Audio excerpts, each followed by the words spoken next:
The football playoffs have arrived and two West End rivals collide in the opening round. Welcome to Sportswire.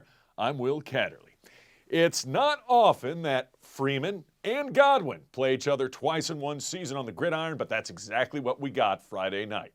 The reinvigorated Eagles had been on a roll, winners of 4 straight, while the Mavericks were losers of 2 of their last 3. Sure, Freeman beat Godwin earlier in the season, but that was before the Eagles became more of a ground and pound and more physical offense and football team.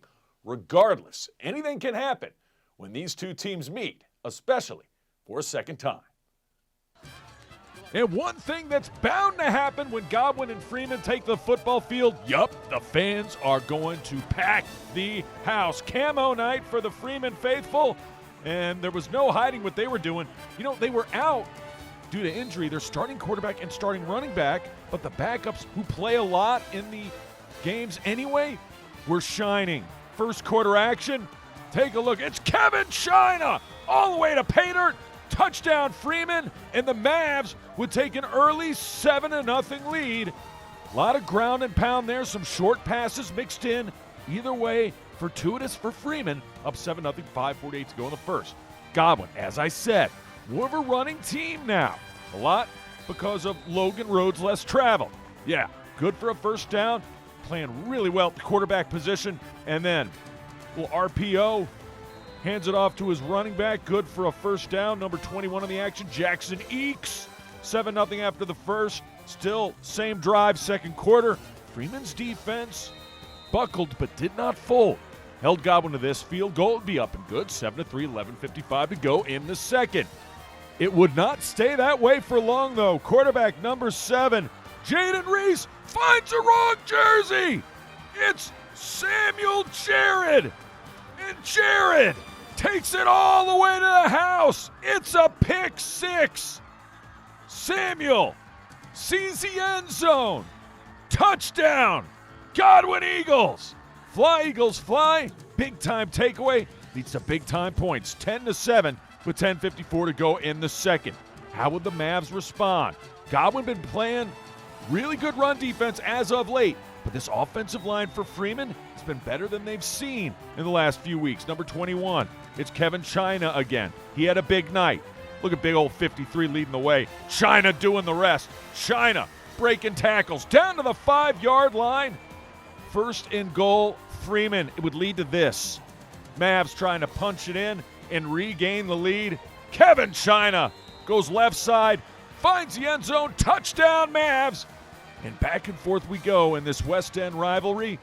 Win or go home, Freeman back up on top. Now 14-10 with 1:11 to go in the second.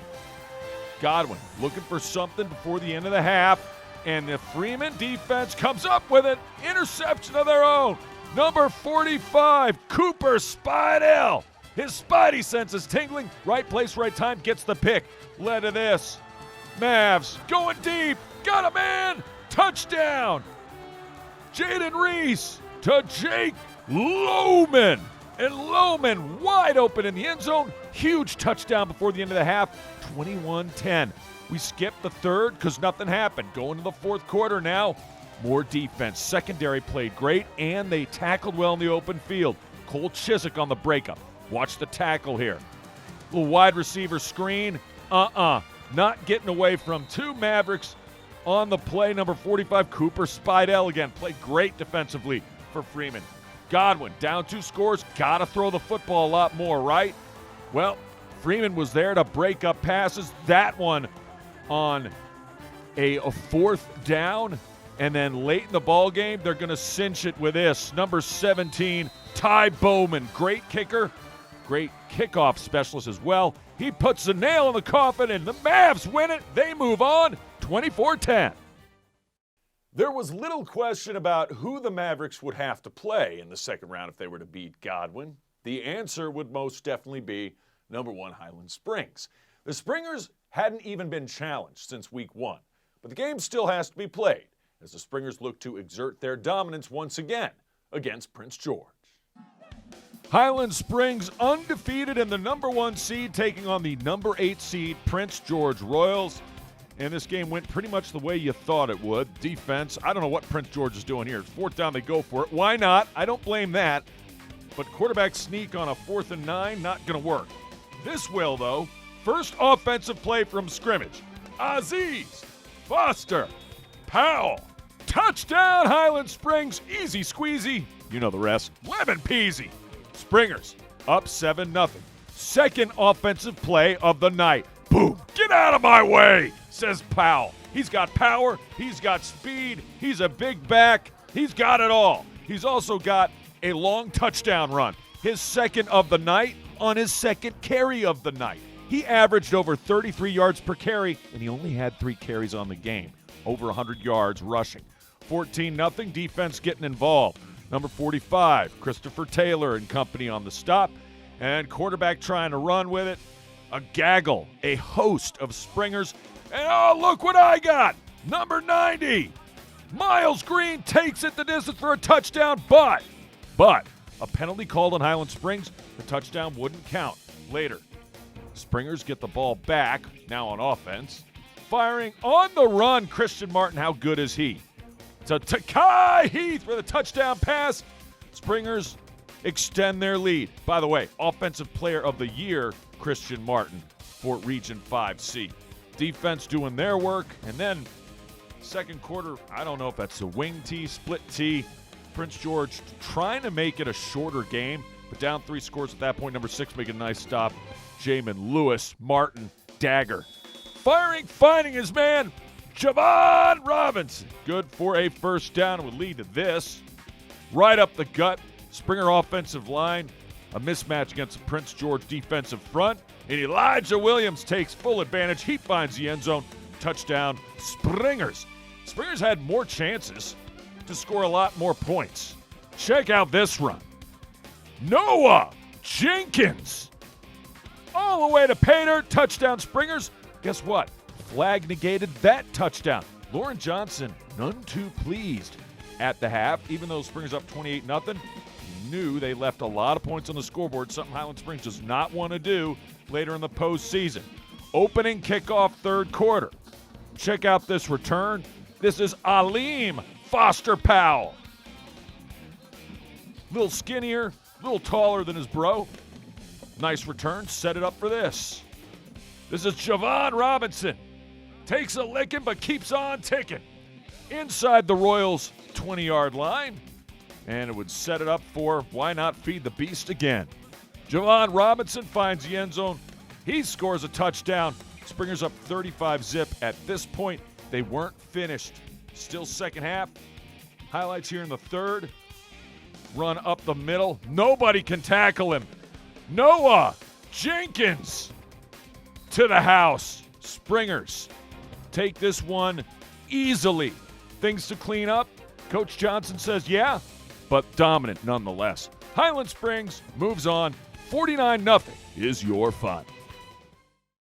We head back to the football playoffs later in the show, but first, state playoff volleyball takes center stage. Glen Allen was on a quest to get back to the state championship match.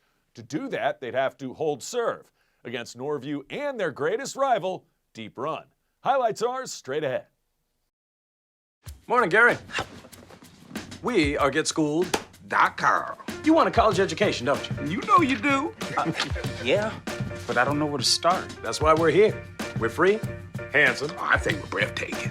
and here to guide you through every step of the way, starting with attendance.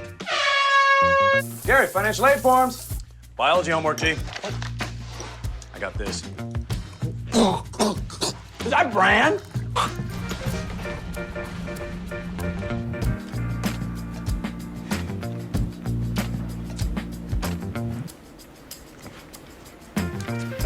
Colleges love extracurricular activities. Chess really isn't my thing. I got this. Doesn't matter. Go ahead. Picking a college, man. You and us go together like tacos and Tuesday. And I love tacos. Fire and ice. Those don't really go together. Go to GetSchooled.com for more info. Welcome back to Sports Wire. Welcome to a signing day at Deep Run High School. 4 signees, 3 different sports. You are looking at Josiah Seguin, for William and Mary signing on the dotted line to play baseball. Mary Washington, Anna Reed, field hockey specialist extraordinaire, and their keeper for field hockey, Ella Fallen, signing with Christopher Newport, and Tegan Balser will play softball for Elon. Tegan holds the VHSL record for most home runs in a single game. The four of them sign on the dotted line, and of course the pomp and circumstance means pictures with teammates, family, friends for hard work. It's paid off. I mean, it was actually, I just went up one day for a random camp and I fell in love. And by the end of the camp, me and the coach got to talking, and by then, I mean, I pretty much knew that it was the place for me. I couldn't say enough thanks to Coach Wade and Coach Barry on the varsity softball team. They've guided me throughout my process and have always been there, very supportive. Playing for your school is so much fun, and I've had a great 4 years here. The coaching staff is great. Coach McCray, he's like a father figure, I guess. But the team is very family oriented, and that's what I really like. They were the first college interested in me, and I love their campus. Their campus is beautiful. The coach is very nice, and the girls on the team are just awesome. Congrats to those four special student athletes. Moving on. Glen Allen taking on Norview. State quarterfinals. Yeah, let's go GA. Trying to defend last year's state championship. To do that, they have to get to the Siegel Center and play in it. They got to beat Norview from the 7-5-7. Well, right away, Alum Dubkek with the point right there. He gets set up and knocks it down. Jags. More of them. Edwin Barrett. He gets the kill. And then, whoop, hit them where they ain't. The Norview Pilots going to work to get it back over. But great passing and perfect finishes from number 7, Andrew Anaskanis. He was on his game. More of him later. This time with the block. Pilots doing what they can to keep the point alive. Jags just much more crisp. In the middle with authority. Duncan Rakowski slams it home with his Waffle House sleeve. Scattered, smothered, diced, and chopped. And then we got the aces coming your way. Barrett can knock it down. Anaskanis can knock it down as well, though that's not an ace. Still a heck of a serve. And boom! Tough acted, 10 acted. Number 16, Duncan Rakowski again. Waffle House with power. He knocks that for the point. Still in the first set. Jags in firm control. Woo! If you want more Rakowski, you got him. Knocks that down 25-14 after one. We go to the second set. The serve was paramount in this one. Dubkak with the point. Again on the serve. Norview finding their way back. Nicely played. Had some competitive moments in this one. Glen Allen just too good, though. Can't corral that one. That dog will hunt for Riley Ehrman, unsung hero of this team, of this squad. The guy gets more digs than construction worker. Taking care of Glen Allen and setting up their offense. Norview battles back. Nicely done from the middle and finding a space in that Glen Allen D. But the Jags had answers to everything. Having to go into the stance for that one. Not going to stop the lefty. Nathan Myers on the serve and the ace. That would lead to this.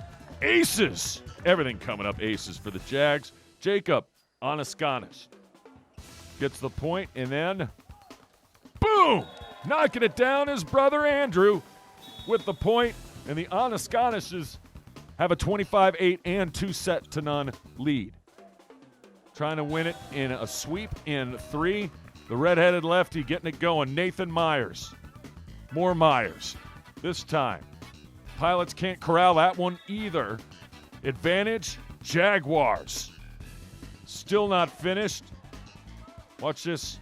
Hit him where they ain't. That dog will hunt. Number 6, Jacob Anaskanis. The Glen Allen Jaguars going to move on to the state semifinals after that point by Samuel Doyle. And Glen Allen winning convincingly in straight sets to beat Norview and move on. And they would face someone pretty familiar. The Deep Run Wildcats, and I got to say, what a season for Deep Run. They came into regionals as a 6 seed and made it to states, and now to the state semifinals against longtime foe Glen Allen. Yeah, much improved Deep Run team, but they ran into a buzzsaw in Glen Allen in this one. First set, Jags up huge. They get the point there. Then, Anaskanis on the serve. And then the setup. Woohoo! Andrew Anaskanis is on a fire. Lead to this. Jacob Anaskanis. The brothers playing great in this one. So were the rest of the Jags. Number 9 with the finish, Alan Dubkak. Glen Allen won the first set 25-7. And folks, you hadn't seen nothing yet. They were on their A-plus game. The block at the front of the net. They love that. It's Andrew Anaskanis, and then on the serve, I mean, literally everything was working for Glen Allen in this one. That is going to work as well. Outside hit for the kill. Excellent strike. Point GA. Wildcats trying to get it going. Another big-time block. This time, Samuel Doyle. Doyle's rocking the Waffle House sleeve as well. Up 8-0 at this point. They scored the first 8 points of the second set and already up 1-0. Deep Run says no. John Russell, only a junior. A lot of juniors coming back for this Wildcat team.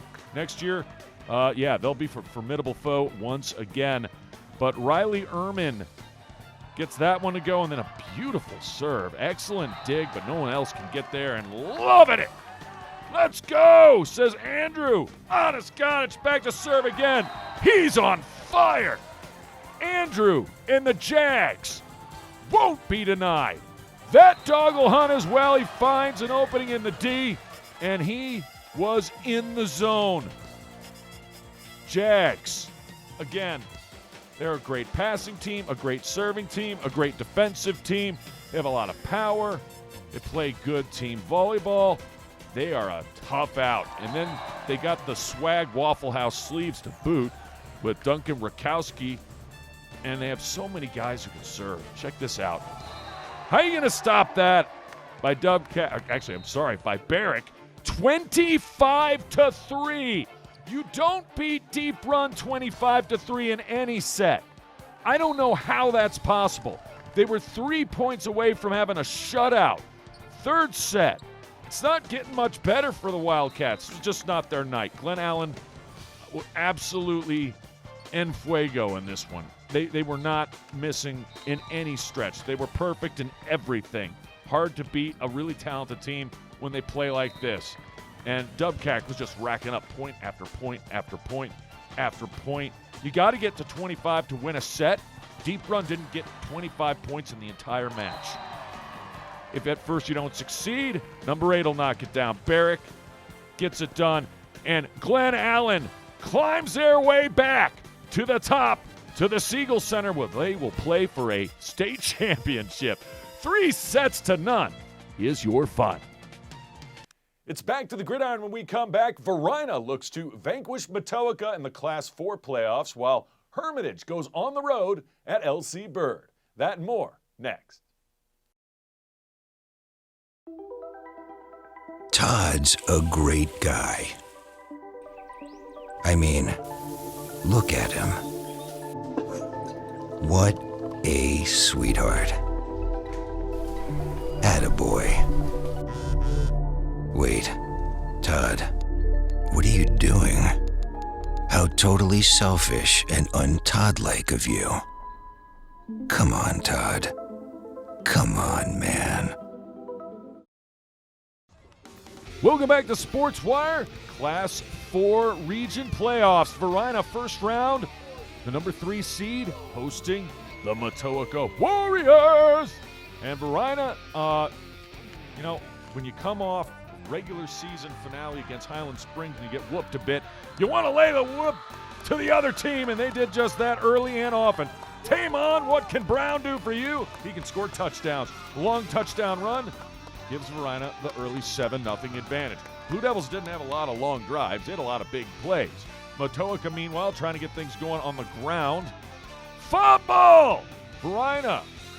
Johnny on the spot recovers the football. They wouldn't do anything with that particular possession, but second quarter, same score. Just kind of an indication of how Varina's defense played against the Matoaca Warriors. Wide open.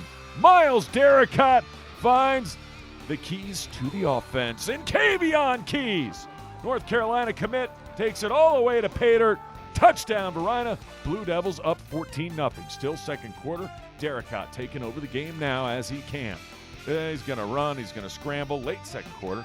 Good for a first down. Gets out of bounds. That would lead to this. Saw him use his legs. Now he's going to go back to the arm. Easy squeezy lemon peasy. Eric Smith for 6. Touchdown, Blue Devils. They have a 21-0 lead. Blue Devils weren't done. Not a lot of time left remaining in the first half. They're going to add on to their score, and they use the run game. Nice block by 52 right there. Springs Mr. Tamon Brown. And our photog gets nailed again. Moses takes a licking but keeps on ticking. He does good work for us with the camera. Speaking of good work, second half is 28-0. Defense, run stop there. Defense, run stop there. Matoaca's run game completely taken out of the equation. Passing game, not much better. And then big old number 22, Malachi Cosby, rumbling, bumbling, fumbling, and then recovering. Big gain for Malachi Cosby. They call him down inside the 20-yard line. That would lead to this. Blue Devils looking to throw again. Slant. That's what I meant to say. L.J. Booker on the receiving end of that one. Miles Derricott, Varina offense, and the Varina defense. Watch them string out this run. Great open field stop by number 35 in the Varina defense. They win. Devin Henderson and company, 35-0, the final. Back to Region 5C playoffs, and a lot of history in this playoff rivalry between LC Bird, the 3 seed, and the 6 seed visiting Hermitage Panthers. We had a pretty good one in this one. LC Bird Skyhawks, always known for their punishing run game. Oh my, it was punishing. Number 1, Latavion Lowe gets low and gets yards. Then they did something, the Skyhawks, that the chain gang from LC Bird said they really didn't do much all year. A little wrinkle. Wildcat formation, you're going to see a lot of it. Javon Williams takes it in for the touchdown. 7-0 Bird. 4th and 4. Tricky Panthers. It's a fake punt. And taking it all the way to the house is Corey Morton Salt. Touchdown, Hermitage. Panthers right back in it, but back to the ground goes LC Bird and Javon Williams. Wildcat, direct, snap. Works so well, they're going to do it again. It's Williams. Good for a first down. It would lead to this. Just 5 minutes and change. Going to take it himself, and he finds Pater. Touchdown, Skyhawks. And a big one for them as they regain that 2-score advantage. Javon Williams. Then, less than 10 seconds to go in the half. Hermitage called a timeout, and you got to be kidding me. They call a running play. Williams once again with the Wildcat. Hermitage couldn't stop at touchdown. We go to the third quarter. LC Bird in control. Hermitage defense, though, as they've done all year, keeping their team in it. Later, we go to the fourth. Watch what happens on this punt. LC Bird going to down it, touch the ball before it gets into the end zone, but it does roll into the end zone, and the player goes with the ball. Ref says the ball's down inside the 2 when it shouldn't have been at the 20. It's a big play because next play is a safety. Quarterback goes down in the end zone, so now it's 23-7 instead of 21-7 with Hermitage with the football at the 20. Either way, Panthers doing their job on D to keep them in it, and there was a lot of fight left in this bunch. Panthers, some answers. Oh my goodness, might be play of the year. Karan Burton to number 14, Chase Rivers. Watch it in slow-mo, one-handed grab. Yes, sir, he caught it. That is a completed catch down inside the 2-yard line, and it would lead to this. Oh, Chase Rivers. Woo, put that on your highlight reel. Touchdown, Hermitage. And they're within a score, almost. So 23-13, and then the 2-point conversion, it's an 8-point lead. So it's a 1-score game, and there was still 5 minutes to play, but that's as close as Hermitage would get. They'd get the ball back, but could not find the end zone. Bird ends a tremendous season by the Panthers, 23-15, the final. Shocker of the week. Glen Allen was down 3 scores in the fourth. They come back and win, 29-25. By the way, it was a banner week for Glen Allen, not just in volleyball, not just in football, but yes, at cross country. This is video from regionals, but in states, they had some champions, and in some cases, back-to-back champs. Ellie Velasquez, this is her first championship state title in cross country, and she's only a sophomore, so she could have more to come. She finishes in first place with a time of 19 minutes and 16 seconds flat. Congrats to Velasquez and the Jags for the girls' individual first place title. On the guys' side, Glen Allen does it again. It's a repeat. Back-to-back state championships. They had a couple runners inside the top 10, including Carson Rackley, who finished 4th overall, Eric Fagan at number 7, and Glen Allen takes first place, beating second place Clover Hill and third place Deep Run Wildcats. Speaking of Deep Run, Sydney Walters finished second place to Ellie Velasquez in the regional meet. She finishes second place again in the state meet. More than solid, spectacular year for Sydney Walters. And Sydney Walters helped lead the way to a Deep Run girls team championship in cross country. Second place, Glen Allen. So great job by both Glen Allen and Deep Run, bringing home multiple championships from cross country at the state level. Remember, if you have questions or comments about the show, just send me an email to this address, sportswire@henrico.k12.va.us, and you can always follow us on Twitter and watch us on YouTube. I can't wait to see ya next time on SportsWire.